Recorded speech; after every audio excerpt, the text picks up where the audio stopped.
नमस्कार, मैं रवीश कुमार। सरकार कहती है कि भारत में 14.5 करोड़ किसान हैं और उन सभी को प्रधानमंत्री किसान सम्मान योजना की राशि दी जाएगी। लेकिन पीएम सम्मान योजना की वेबसाइट पर किसानों की संख्या 12 करोड़ क्यों है? 2.5 करोड़ किसान कहां गए? यह कोई हवाई आंकड़ा नहीं है। आप फ्लैशबैक में खबरों को सर्च करेंगे तो पता चलेगा कि मई 2019 में कृषि मंत्री नरेंद्र सिंह तोमर ने मीडिया को बताया है कि प्रधानमंत्री की अध्यक्षता में यह फैसला लिया गया है कि सभी 14.5 करोड़ किसानों को इस योजना का लाभ मिलेगा। जो प्रावधान था उस प्रावधान के अंतर्गत 12.5 करोड़ किसान इस योजना के अंतर्गत कवर होते थे। 2 करोड़ किसान ऐसे थे जो अभी इस योजना से छूट रहे थे। जो 2 हेक्टेयर तक का बंधन आज मंत्रिपरिषद ने समाप्त कर दिया है। अब सभी किसान इस योजना में पात्र होंगे। 2 करोड़ किसान और जुड़ जाएंगे तो यह संख्या 14.5 करोड़ हो जाएगी। अभी तक सरकार का 75,000 करोड़ रुपया इसमें लगता था। अब 12,000 करोड़ रुपया और अतिरिक्त भार आएगा। इस योजना की पहली किश्त में केवल 3 करोड़ से कुछ अधिक किसानों को पैसे मिले थे। मान लेते हैं कि पहली किश्त थी तो बहुत लोग छूट गए होंगे, लेकिन क्या दूसरी किश्त के समय छूटे हुए किसानों को बकाया राशि दी गई? सवाल साधारण है। अगर किसी किसान को चौथी किश्त के पैसे नहीं मिलते हैं तो क्या उसे 5वीं किश्त के साथ चौथी किश्त का पैसा मिल रहा है? आप कहेंगे ऐसी कोई योजना नहीं है। तब फिर बीजेपी बंगाल में किस आधार पर दावा कर रही थी कि उनकी सरकार आएगी तो बंगाल के किसानों को सभी किश्तों का बकाया दिया जाएगा? जैसे ही बंगाल में भाजपा सरकार बनती है, हर किसान के घर में एक साथ, मेरी बात ध्यान से सुनना भैया, एक साथ 18,000 रुपया उसके बैंक अकाउंट में ट्रांसफर करने का काम ये भारतीय जनता पार्टी की सरकार करेगी। अगर मोदी सरकार बंगाल के किसानों को पिछली किश्त दे सकती है, हिसाब लगाएं तो 13,000 करोड़ से अधिक की राशि देने की बात कर सकती है, तो इस योजना के तहत अब तक जिन किसानों की किश्तें रह गई हैं उसे बकाया मानकर क्यों नहीं दे सकती है? दूसरा सवाल है कि जब देश में 14.5 करोड़ किसान हैं तो फिर पीएम किसान की वेबसाइट पर किसानों की संख्या 12 करोड़ क्यों है? कुछ समय पहले तक 11.5 करोड़ ही थी। वेबसाइट पर ही जो संख्या है उसी के हिसाब से अभी तक एक भी किश्त सभी 12 करोड़ किसानों को नहीं मिली है। 8 करोड़ रुपए से अधिक की धनराशि का अंतरण करें।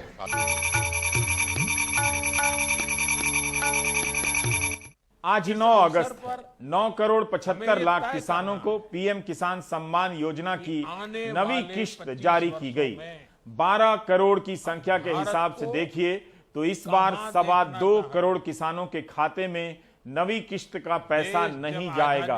अगर 14.5 करोड़ किसानों की संख्या से तुलना करें तो 4.25 करोड़ किसानों के खाते में पैसा नहीं जाएगा। ऐसा क्यों है कि हर किश्त में किसानों की संख्या अलग होती है, कम होती है? हमारी खेती पिछले साल तो वर्मा को किस्त मेरी किस्त रुक रही है, 5 किस्त आई हैं जी, रुक रही हैं। बैंक में जावा नहीं कहते हैं, बोले आई को नहीं। उन्हें पढ़ा आदमी हैं जी, 3 एकड़ के जिम्मेदार हैं। तो कोई शिकायत वगैरह? शिकायत करा बस बैंकों में जावा पढ़े तो ला ले, उनका दिखाओ काफी कहते हैं आई को नहीं। तो गांव में और किसी का? गांव में सब पड़ोस में आवा है, मेरी किस्त रुक रही है जी। हमारा पति जैसे किसान है, उसको आधा एकड़ जमीन है हमारे पास वैसे तो हमने ये जो सब पीएम मोदी दे रहे थे किसान योजना के, वो हमने भी बहुत बार कंप्लीट भी किया, कई बार ट्राई किया था, लेकिन हमें अब तक कोई पैसा नहीं आया। वैसे तो सब जने के आ रही है, कुछ जने के, लेकिन हमारे तो नहीं आया। इस साल अप्रैल में 11 करोड़ 45,644 किसानों के खाते में पैसे गए, लेकिन आज केवल 9 करोड़ 75 लाख किसानों के ही खाते में पैसे गए। 1.25 करोड़ किसानों के खाते में पैसे क्यों नहीं गए? हम पीएम किसान योजना की वेबसाइट पर दर्ज 12 करोड़ किसानों से ही तुलना करते हैं तो देखते हैं कि कभी किसी किश्त में 1 करोड़ किसान छट गए हैं तो कभी किसी किश्त में 3 करोड़ तक किसान छट गए हैं। 8वीं किश्त में जुलाई 2021 तक 11 करोड़ किसानों को राशि मिली। 1 करोड़ किसान छूट गए। 7वीं किश्त में मार्च 2021 तक 10 करोड़ 22 लाख को पैसे दिए गए, 1 करोड़ 78 लाख किसान छूट गए। छठी किश्त में नवंबर 2020 तक 10 करोड़ 22 लाख को पैसे दिए गए, तब भी 1 करोड़ 78 लाख किसान छूट गए। 5वीं किश्त में जुलाई 2020 तक 10 करोड़ 49 लाख किसानों को पैसे दिए गए और इसमें भी 1 करोड़ 51 लाख किसान छूट गए। चौथी किश्त में मार्च 2020 तक 8 करोड़ 95 लाख को ही पैसे मिले, इसमें 3 करोड़ से अधिक किसान छूट गए। तीसरी किश्त में नवंबर 2020 तक 8 करोड़ 76 लाख को ही पैसे मिले, 3 करोड़ 24 लाख किसान छूट गए। दूसरी किश्त में जुलाई 2020 तक 6 करोड़ 63 लाख किसानों को पैसे मिले, 5 करोड़ 37 लाख किसान छूट गए। पहली किश्त में मार्च 2019 तक 3 करोड़ 16 लाख किसानों को ही पैसे मिले और इस हिसाब से 8 करोड़ 84 लाख किसान पहली किश्त में छूट गए थे। लाभार्थी किसानों की इस संख्या में 1000-2000 में नहीं, 1 करोड़ से लेकर 8 करोड़ की संख्या में कमी बेसी नजर आती है। क्या एक बटन के दबाते ही 1 करोड़ से 3 करोड़ किसान इस योजना से छट जाते हैं? उसी तरह जैसे इसके विज्ञापन में कहा गया है कि एक बटन दबाते ही 9 करोड़ किसानों के खाते में पैसे पहुंच जाते हैं। बटन की विश्वसनीयता कुछ ठीक नहीं लगती है। इस साल अप्रैल में सबसे अधिक 11 करोड़ किसानों को पैसे दिए गए, तो क्या इन 11 करोड़ किसानों में जिन्हें कोई ना कोई किश्त नहीं मिली है, उन्हें बकाया पैसा नहीं दिया जाना चाहिए? सभी किश्तों में कुल छूटे किसानों का हिसाब लगाइए, हमसे कई बार चूक हो जाती है, लेकिन अगर हिसाब लगाइए तो 53,000 करोड़ से अधिक की राशि का बकाया हो जाता है जो किसानों को मिलना चाहिए था। आप अखबार को छोड़कर बजट पेपर पढ़ा कीजिए, तभी पता चलेगा कि हेडलाइन के लिए राशि अलग होती है और जब उस पैसे को देने की बारी आती है, जिसे एक्चुअल बजट कहते हैं, तो राशि कुछ और हो जाती है, तब हेडलाइन नहीं बनती है। 2019-20 में ऐलान हुआ कि पीएम किसान सम्मान योजना का बजट 75,000 करोड़ होगा। संशोधित बजट में 20,630 करोड़ कम हो गया और वास्तविक राशि घटकर 48,713 करोड़ हो गई। इस तरह से घोषणा और हकीकत के बीच 35% की कमी आ गई। 2020 के बजट में भी 75,000 करोड़ का ऐलान हुआ, लेकिन 10,000 करोड़ कम हो गया संशोधित बजट में। इसमें असल में कितना पैसा दिया गया है, इसका पता आपको अगले साल के बजट से पता चलेगा। प्रधानमंत्री किसान सम्मान योजना का प्रचार किया जाता है कि पैसा सही व्यक्ति के खाते में सीधे जाता है, भ्रष्टाचार नहीं होता। पहले तो आपने देख लिया कि बहुत से किसान सही होते हुए भी इस योजना के दायरे में नहीं आ पाते हैं। करोड़ों किसानों को इसका लाभ नहीं मिलता है। अब एक और चीज देखिए कि सही व्यक्ति के खाते में जाने वाली इस योजना में भी पैसे गलत खातों में गए हैं। केंद्रीय कृषि मंत्री नरेंद्र सिंह तोमर ने लोकसभा में बताया है कि 42 लाख अयोग्य किसानों के खाते में पैसे गए। इन 42 लाख किसानों से कुल 2,992 करोड़ रुपए की वसूली करनी है। इन अयोग्य किसानों की सबसे ज्यादा संख्या असम, तमिलनाडु, छत्तीसगढ़, पंजाब और बिहार में है। असम के कुल 8,35,000 अपात्र किसानों के अकाउंट में 554 करोड़ रुपए ट्रांसफर हो चुके हैं। तो 42 लाख ऐसे लोगों के खाते में पैसे चले गए जो पात्र नहीं थे। 3,000 करोड़। मंत्री जी को यह भी बताना चाहिए कि कितने योग्य किसानों के खाते में पैसे अभी तक नहीं गए और कब जाएंगे। अनुराग द्वारी ने पिछले साल 12 दिसंबर को इसी पर एक रिपोर्ट की थी। तब की खबर के अनुसार 50,000 अपात्र किसानों के खाते में मध्य प्रदेश में पैसे चले गए थे जिनसे वसूली होनी थी। तब अनुराग ने रीवा, सीहोर के किसानों से बात की जिन्हें पैसे लौटाने के नोटिस आए थे। अब अनुराग और उनके सहयोगियों ने आज भी किसानों से बात की है। तो बने सिंह, आप बताओ, प्रधानमंत्री सम्मान निधि का जो पैसा प्रधानमंत्री जी 6,000 रुपए सालाना डालने की बात कही है जी, वो किस तरह का लाभ आपको अब तक मिल पाया? नहीं मिला साहब, अभी तक एक किस्त भी नहीं मिली मेरे को। क्यों नहीं मिल पाई आपको? आवेदन जब शुरू लगा था उस टाइम लगा दिया। हाँ। इसके बाद में 2 बार और लगा दिया, 3 बार पटवारी बैठ गए, चक्कर लगा क्या करें फिर, इसके सिवा क्या हो सकता है ये बताओ मेरे। आपने पटवारी से जाके निवेदन किया था, आवेदन किया था अधिकारियों के पास में? बिल्कुल पटवारी की जाके दिया था आवेदन हमने। क्या बोले पटवारी आपको? पटवारी बोले कि बस डल जाए तुम्हारा, अभी तक डाले ही नहीं पैसे। पटवारी ये बोलते रहे और क्या। कोई कोशिश की पटवारी से, आपने पूछा आपका नाम उस सूची में है या नहीं? अगर नहीं सूची में होता तो नाम पटवारी लेते नहीं कागज यार, उसमें क्या है? हाँ। भाई उसमें मेरा नाम होगा जब तो लिया होगा कागज उसमें। 5 खाता में किसी को भी योजना नहीं मिली वहाँ हमारे को, 5 ही खाता ऐसा ही है हमारा। अच्छा, आपके परिवार में 5 अलग अलग खाते हैं? हाँ 5 ही अलग अलग, भाई का 2 भाई, अम्मी 2 लेडीज हमारी बहू, मेरे मैसेज, 5 ही खाते वाले को पैसे नहीं मिला इसमें। हुक्म सिंह जी, आप बताओ कितनी आपकी जमीन है और आप जो प्रधानमंत्री सम्मान निधि का किस तरह से आपको फायदा मिला या नहीं मिला? 35 बीघा तो बिहाना में अपने, हाँ, ने 16 बीघा है गांगड़ा अद्दा जेतपुरा पंचायत में। तो आपने अभी तक प्रधानमंत्री के पैसे भी मिले, मुख्यमंत्री वाले भी नहीं मिले, दोनों की आज तक मिले। अपने 3 बार आवेदन कर दिया, अपने कुछ भी नहीं मिला। पटवारी वो के हाँ बस आप हमने दे दिया कागज, तुम्हारा हमने दे दिया कागज, दोनों पटवारी के ये बात। आज एक बड़ी खबर यह भी है कि जंतर मंतर पर चलने वाली किसान संसद समाप्त हो गई। कृषि कानून, आर्थिक नीतियां हैं। किसी आर्थिक नीति को लेकर इतना लंबा आंदोलन बहुत कम चला है। बीमा नियमों में बदलाव हुए, विरोध प्रदर्शन हुआ, खत्म हो गया। लेकिन किसान पिछले साल इन्हीं महीनों से प्रदर्शन कर रहे हैं।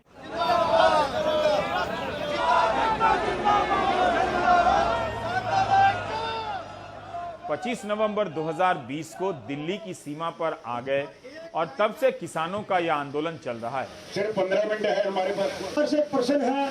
यह आंदोलन आज के नव उदारवादी दौर में कृषि नीतियों की आलोचना पेश कर रहा है और अपने कृषि समुदाय के भीतर आर्थिक नीतियों की समझ का विस्तार भी कर रहा है।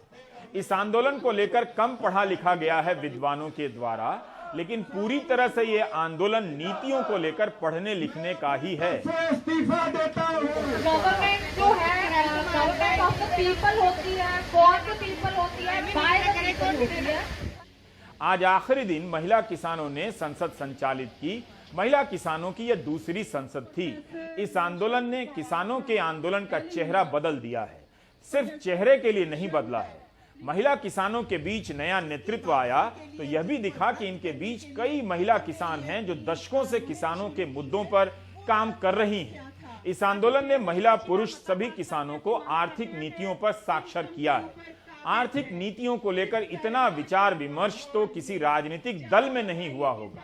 यहाँ पर हर नीति के दुर्गुणों की बात हुई है। न्यूनतम समर्थन मूल्य के गणित पर भी और कॉर्पोरेट फार्मिंग के नियमों को लेकर भी। हर दिन 200 किसान जंतर मंतर पर आए और यहां तरह तरह के प्रस्ताव पास किए गए। शुक्रवार 6 अगस्त को यहां नरेंद्र मोदी सरकार के खिलाफ अविश्वास प्रस्ताव पास किया गया। न्यूनतम समर्थन मूल्य को लेकर एक नया कानून बनाया गया जिसके तहत सभी अनाजों को एमएसपी पर खरीदने की गारंटी देने की बात है। इतनी ज्यादा बढ़ जाएगी कि आम इंसान का जीवन बद से बदतर हो जाएगा।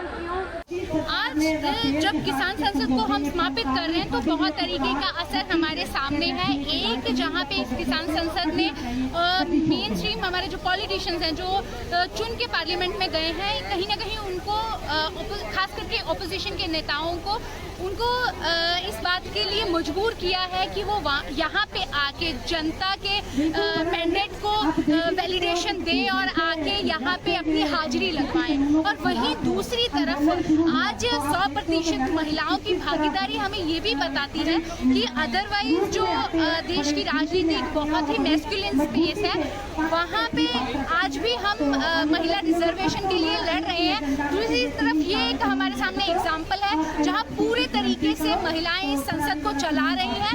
आज बहुत बड़ी गिनती में महिलाओं ने नो कॉन्फिडेंस मोशन के ऊपर जिस डिटेल में बातचीत की है वो काबिले तारीफ था। उन्होंने केवल और केवल कृषि कानूनों पे बात ना करते हुए इस देश के हर एक राजनीतिक मुद्दे के ऊपर गहर विचार विमर्श किया है और इसने इतना भरोसा, इतना कॉन्फिडेंस इस देश की महिलाओं को दिया है कि आज महिलाओं ने बार बार ठोके ये बात कही है कि आज तक हम सिर्फ और सिर्फ घर और रसोई तक सीमित थे। आज तक हमें लगता था कि हम घर और रसोई चला सकते हैं, लेकिन आज हमें भरोसा हुआ है कि हम ये देश भी चला सकते हैं और इस देश की पार्लियामेंट भी चला सकते हैं। किसान संसद में कृषि मंत्री नहीं गए, ना ही किसानों से बात की इस बार, लेकिन किसानों की तरफ से उन्होंने ओलंपिक में पदक जीतने वाले खिलाड़ियों को बधाई जरूर दी। मैं किसान भाइयों और बहनों की ओर से सभी खिलाड़ियों को भी बहुत बहुत शुभकामनाएं इस मौके पर देना चाहता हूं और प्रधानमंत्री जी को बहुत बहुत बधाई इस अवसर पर देना चाहता हूं। उम्मीद की जानी चाहिए कि कृषि मंत्री की तरह वित्त मंत्री और वाणिज्य मंत्री भी सारे उद्योगपतियों की तरफ से, शिक्षा मंत्री सारे vice chancellor, teaching non teaching staff, principal और छात्रों की तरफ से, टेक्सटाइल मंत्री सारे हैंडलूम वर्कर और कपड़ा कंपनियों के तरफ से, रक्षा मंत्री सारे जवानों और अफसरों की तरफ से ओलंपिक चैंपियनों को बधाई देंगे। रेल मंत्री सभी रेल कर्मियों और रेल यात्रियों की तरफ से, गृह मंत्री सारे सुरक्षा बलों की तरफ से ओलंपिक चैंपियनों को बधाई देंगे। इसके अलावा अखबारों में विज्ञापन छपवाकर जनता की तरफ से भी बधाई दी जा रही है।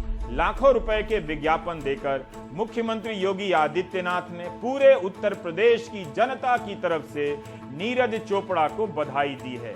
उत्तराखंड के मुख्यमंत्री पुष्कर सिंह धामी ने भी उत्तराखंड की जनता की तरफ से नीरज चोपड़ा को बधाई दी है। हरियाणा के मुख्यमंत्री खट्टर ने भी बधाई दी है। वैसे भी लोग बधाई दे ही रहे थे, लेकिन उनके पैसे से विज्ञापन के जरिए बधाई की बात का कुछ और मोल होता है। उम्मीद करनी चाहिए कि जब यूपी, हरियाणा, उत्तराखंड सबकी तरफ से बधाई के विज्ञापन आ जाएंगे तो देश की तरफ से एक बार प्रधानमंत्री की बधाई के भी विज्ञापन आएंगे। प्रधानमंत्री किससे फोन पर बात करते हैं? पहले एक सूचना होती थी, लेकिन अब यह एक घटना है और इस घटना का सीधा ना भी तो कम से कम थोड़ी देर के अंतराल पर सीधा प्रसारण तो होता ही है। नीरज जी नमस्ते। नमस्ते सर। और बहुत बहुत बधाई आपको। Thank you sir, thank you so much. आज ओलंपिक के दौरान इस तरह के प्रेरक वीडियो आपने देखे होंगे। वीडियो रिकॉर्डिंग की सुविधा के लिए बाकायदा प्रधानमंत्री ने हाथ में फोन लेकर स्पीकर ऑन कर बात की। बात करना बिल्कुल अच्छी बात है, लेकिन बात करने का यह वीडियो कुछ और भी कह रहा है। ज्यादातर खिलाड़ी इन्हीं किसान परिवारों से आते हैं, तब इसी तरह स्पीकर ऑन कर प्रधानमंत्री किसानों से भी बात कर सकते थे, लेकिन कृषि मंत्री बयान दे रहे हैं कि सभी किसानों की तरफ से खिलाड़ियों को बधाई दी जाती है, जबकि किसान खुद सक्षम हैं बधाई देने में। आप बात करने के इन वीडियो को गंभीरता से जरूर लीजिए। जैसा कि कृषि मंत्री ने कहा है, यह भी कम बड़ा काम नहीं है। कई लोग इस अच्छी बात का मजाक उड़ा रहे हैं, जो मुझे अच्छा नहीं लग रहा है। कोई भी इस बयान को ध्यान से सुनेगा, भावुक हुए बिना नहीं रह सकता है। सारा देश इस बात का साक्षी है कि प्रधानमंत्री नरेंद्र मोदी जी लगातार देश के सर्वांगीण विकास की दृष्टि से काम कर रहे हैं। समग्र विकास हो, संतुलित विकास हो, देश आगे बढ़े, दुनिया में भारत की साख बढ़े, दुनिया में भारत की ताकत बढ़े, इस दृष्टि से लगातार उनका प्रयत्न रहा है। देश इस बात का साक्षी है कि इस बार जब ओलंपिक होने वाला था तो ओलंपिक से पूर्व भी उन्होंने खिलाड़ियों से चर्चा की, उनको प्रोत्साहित किया, उनका उत्साहवर्धन किया। खिलाड़ियों का परिश्रम, उनका समर्पण और प्रधानमंत्री जी का प्रोत्साहन, उसके परिणाम स्वरूप आज हम देख रहे हैं कि भारत को ओलंपिक में अनेक पदक प्राप्त हुए हैं। जब सरकार गरीबी दूर करने में अपनी आर्थिक नीतियों की वाहवाही करती है, तो गरीबी के बढ़ने में भी उसी की नीतियों और फैसलों के योगदान की समीक्षा भी होनी चाहिए। इसका जिक्र सरकार कभी नहीं करेगी, इसलिए हम कर रहे हैं। जिनकी नीतियों और फैसलों की वजह से गरीबी बढ़ी है, वही गरीबी का जश्न मना रहे हैं। अन्न उत्सव भारत में कई राज्यों में मनाया जा रहा है और इस योजना का नाम है प्रधानमंत्री गरीब कल्याण योजना। यूपी में 23 करोड़ की आबादी है और 15 करोड़ इसके लाभार्थी। गुजरात में 7 करोड़ लोगों में से 3.5 करोड़ लाभार्थी हैं। मध्य प्रदेश की आबादी 8 करोड़ से अधिक है, वहां पर 4.25 करोड़ लोग इसके लाभार्थी हैं। इन तीनों राज्यों में आधी से अधिक आबादी गरीबी में जीती है। यह भारत के विकास का रिपोर्ट कार्ड है। यूपी के बाद मध्य प्रदेश में भी अन्न महोत्सव मनाया गया। मध्य प्रदेश की राजधानी भोपाल में हितग्राही राशन लेने आए, लेकिन राशन से पहले घंटों भाषण की तैयारी और फिर भाषण सुनने के लिए बैठना पड़ा।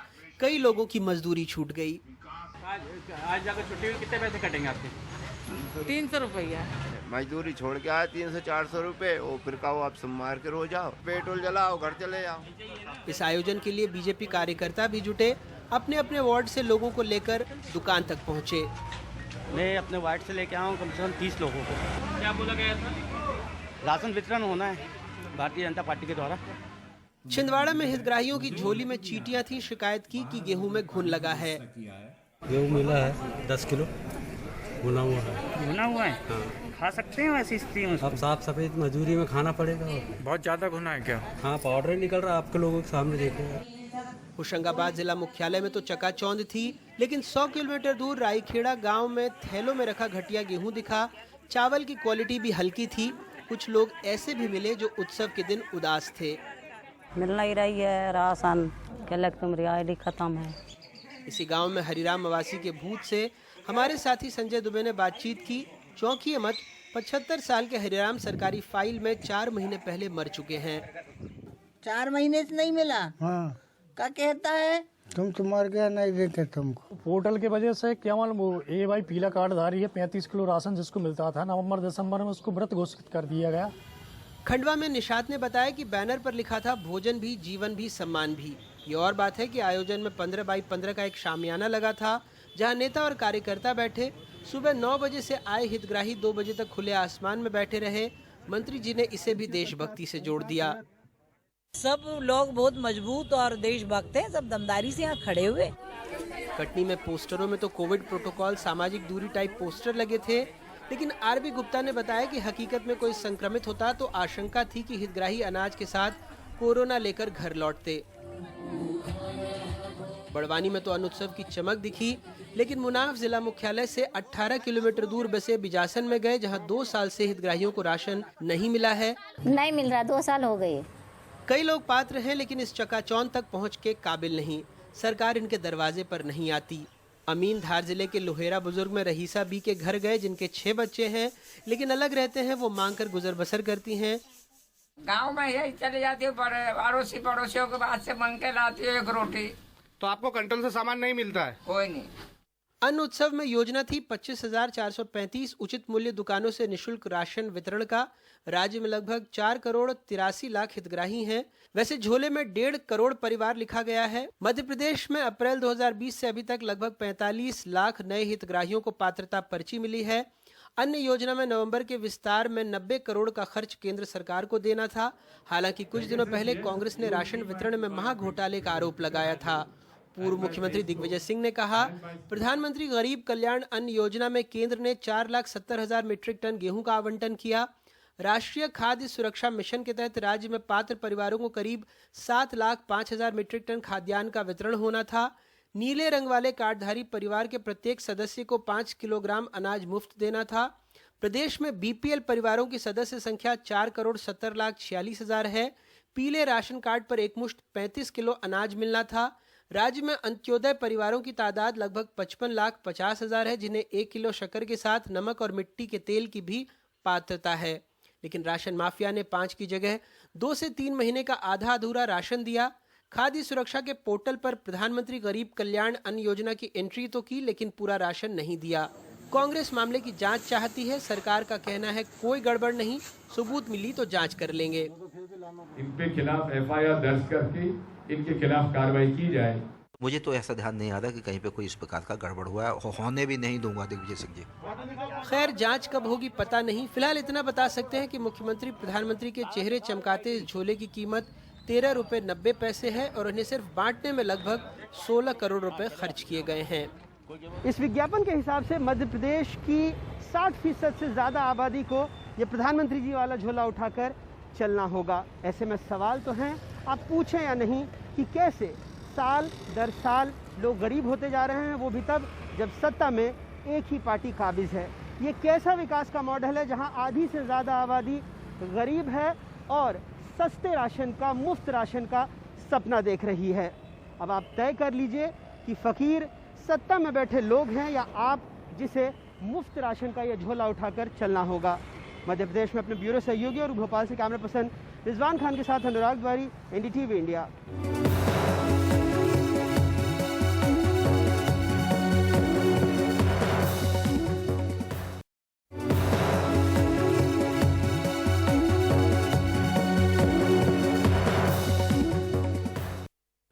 उत्तर प्रदेश बीमारू नहीं रहा, अब उसका स्वास्थ्य अच्छा है। बीजेपी के अध्यक्ष जेपी नड्डा का बयान जोर शोर से अखबारों में छपा है। 23 करोड़ की आबादी में 15 करोड़ लोग गरीब कल्याण योजना पर आश्रित हैं, गरीब हैं। बीमारू नहीं कहेंगे तो क्या गरीब कह सकते हैं? रविश रंजन की यह रिपोर्ट बता रही है कि गेहूं की खरीद में कहीं घोटाला तो नहीं हुआ है। किसान नेता राकेश टिकैत ने आरोप लगाए हैं कि रामपुर में फर्जी दस्तावेज लगाकर किसानों का पैसा हड़प लिया गया है। रामपुर के गांव रजपुरा टांडा के किसान सुच्चा सिंह ये जानकर हैरान हैं कि उनके खेत में 52 क्विंटल की उपज दिखाकर रामनारायण नाम के किसान ने इसे MSP पर बेच दिया। वो कहते हैं न कभी खेत बटाई पर दिया और न कभी MSP पर अपना गेहूं बेचा। ये आप इनको रामनारायण जी को जानते हैं? जी नहीं, हमें नहीं पता कौन है ये, हमारी जानकारी में है ही नहीं कोई। लेकिन ये जमीन आपकी है? जमीन हमारी है। अच्छा, जमीन अपनी है। आपने जो है वो न्यूनतम समर्थन मूल्य पर आपने गेहूं अपनी बेची? जी नहीं, हमने नहीं बेची। आपने नहीं बेची? हमने नहीं बेची। लेकिन आपके नाम से दिखाया जा रहा है इसमें कि 55 कुंटल गेहूं आपने सरकारी खरीद केंद्र पर बेचा है। हमें तो इस बात की जानकारी है ही नहीं बिल्कुल भी। दरअसल गेहूं की सरकारी खरीद में अव्वल दिख रहे रामपुर जिले में असली खेल बिचौलियों का रहा है। NDTV ने जब दर्जनों किसानों के समर्थन मूल्य पर बेचे गए गेहूं के दस्तावेज की पड़ताल की तो पता चला कि बहुत सारे किसानों को फर्जी बटाईदार बनाकर बिचौलियों ने गेहूं बेचा है। दरअसल गेहूं को समर्थन मूल्य पर बेचने के लिए ऑनलाइन रजिस्ट्रेशन कराना पड़ता है, जिसमें किसान को अपने खेत का विवरण भरना पड़ता है। फिर उसका सत्यापन SDM करता है। ये फर्जीवाड़ा रजपुरा टांडा गांव के दर्जनों किसानों के साथ हुआ है। सारे गांववासी हमारे साथ में मौजूद हैं। उनका कहना है कि उन्होंने कोई भी अपनी फसल ना तो क्रय केंद्र पर MSP पर बेची और ना ही किसी को बटाई उन्होंने अपनी ज़मीन दी है। ये लोग खुद अपनी ज़मीन पर खेती किसानी करते हैं। सर, आप ये बताइए, ये जो डॉक्यूमेंट मैंने आपको दिखाया, आपको पता था कि आपकी ज़मीन को बटाई पर देकर, आपकी ज़मीन का खसरा खतौनी लगाकर और आपके नाम से गेहूं बेच दिया गया? नहीं, हमें कोई जानकारी नहीं है। अच्छा। हमने तो आप आए हैं, आपने बताया है तो जानकारी मिली है। हमें ऐसी कोई जानकारी नहीं है कि हमारी ज़मीन पर ऐसा कुछ हुआ है। सिर्फ खेतों में ही नहीं, बिचौलियों ने सड़क पर भी गेहूं की पैदावार दिखा दी, और तो और रेशम विभाग की सरकारी जमीन पर भी। ये रेशम विभाग की जमीन पर 98 कुंटल गेहूं हो सकता है? ये तो सब गेहूं बंजर पड़ी हुई है। इस पे गेहूं बंजर में कोई मतलब नहीं गेहूं होने का। अच्छा, जिसने में है ही नहीं है। रजपुरा टांडा के खेतों के कागजात को लगाकर वीरपाल, कल्लू, रामबरन, रामनारायण जैसे किसानों ने करीब 10 लाख रुपए का गेहूं बेचा। हमने अब उन किसानों को खोजा जिनके नाम से ये लाखों रुपए की खरीद हुई है। सबसे पहले हमने कल्लू नाम के किसान से संपर्क किया, जिन्होंने 1,20,000 रुपए का गेहूं रजपुरा टांडा के गांव की जमीन बटाई पर दिखाकर बेचा। उनके बेटे से हमारी फोन पर बातचीत हुई।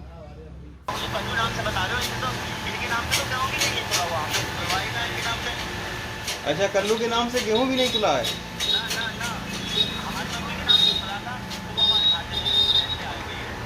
अच्छा, आपकी माँ का क्या नाम है?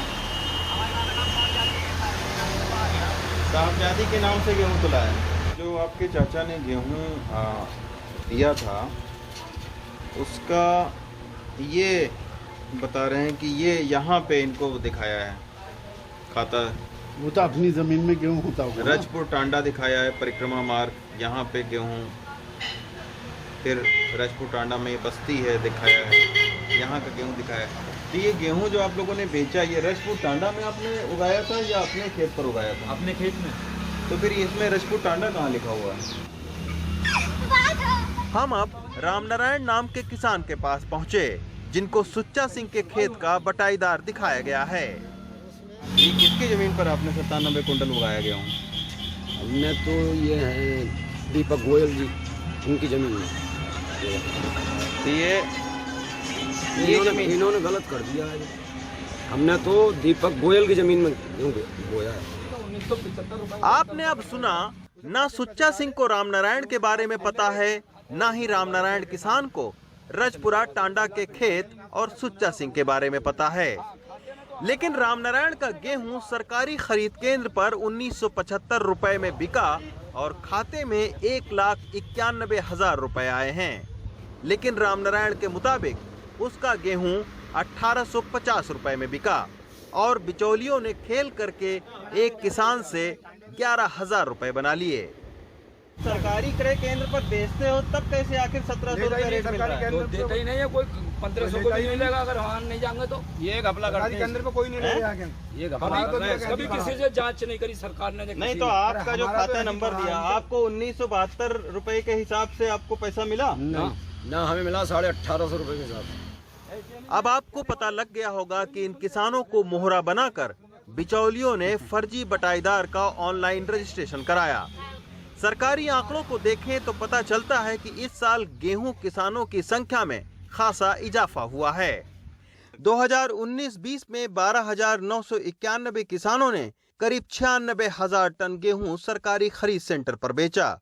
2020-21 में 12,192 किसानों ने करीब 97,000 टन गेहूं बेचा, जबकि इस साल अचानक किसानों की तादाद बढ़ गई और 2021-22 में 26,254 किसानों ने 1,47,000 टन गेहूं बेचा। जिला विपणन अधिकारी ने अब इसकी जांच के लिए 7 सदस्यीय एक कमेटी भी बनाई है। इस पूरे मामले पर हमने जिला खाद्य विपणन अधिकारी से भी बात करने की कोशिश की, लेकिन उन्होंने कैमरे के सामने बात करने से इनकार कर दिया। लेकिन उनका ये ज़रूर कहना है कि इस पूरे मामले की जांच हो रही है और जो भी लोग इसमें दोषी होंगे उनके ऊपर में कार्रवाई होगी। सरकार बार बार वादा कर रही है कि एमएसपी थी, एमएसपी है और एमएसपी रहेगी, लेकिन इस तरह का फर्जीवाड़ा दिखाता है कि गेहूं की सरकारी खरीद में कैसे धांधली हो रही है। मेहनती किसानों को एमएसपी का लाभ जमीन पर बहुत कम मिल पा रहा है। रामपुर से तमकीन के साथ रवीश रंजन शुक्ला, एनडीटीवी इंडिया। जिस देश में आए दिन नकली आईएएस, नकली आईपीएस, नकली सीबीआई अफसर बनकर लोगों को ठग रहे हों, उस देश में नकली बटाईदार नहीं होंगे तो कहां होंगे? अखबारों में ठगी के समाचार पढ़ा कीजिए। राजनीति में ठगे जाने का यह मतलब नहीं कि हर दिन ठगे जा रहे लाखों करोड़ों रुपए की खबरों को आप ध्यान से नहीं पढ़ेंगे। Do you get my point?